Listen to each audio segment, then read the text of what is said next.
বেলফাস্টে দ্বিতীয় টি-20তে সিরিজ জয়ের লক্ষ্যে হোস্ট আয়ারল্যান্ডকে 147 রানের টার্গেট দিয়েছে বাংলাদেশ।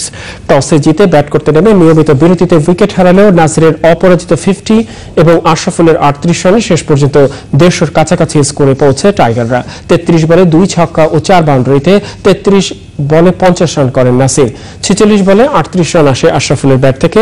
14 রান করে রান আউট হন ক্যাপ্টেন মুশফিক।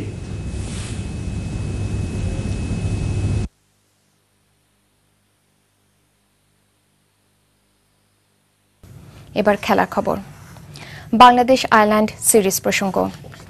দ্বিতীয় টি-20তে আয়ারল্যান্ডকে মাত্র 1 রানে হারিয়ে 1 ম্যাচ বাকি থাকতে সিরিজ জিতে নিল বাংলাদেশ।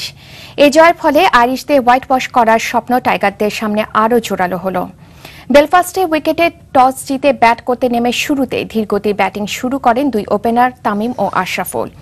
9 বল খেলে শূন্য হাতে তামিম ফিরে যাবার পরই শুরু হয় ব্যাটসম্যানদের আসা যাওয়ার মিছিল। ওভারের সাথে রানের চাকা সচল রাখতে গিয়ে ভেঙে পড়ে বাংলাদেশের টপ অর্ডার। পরে নাসিরের অপরাজিত 50 আর আশরাফুলের 38 রানে ভর করে নির্ধারিত ওভারে 146 রানে পুঁজি পায় টাইগাররা।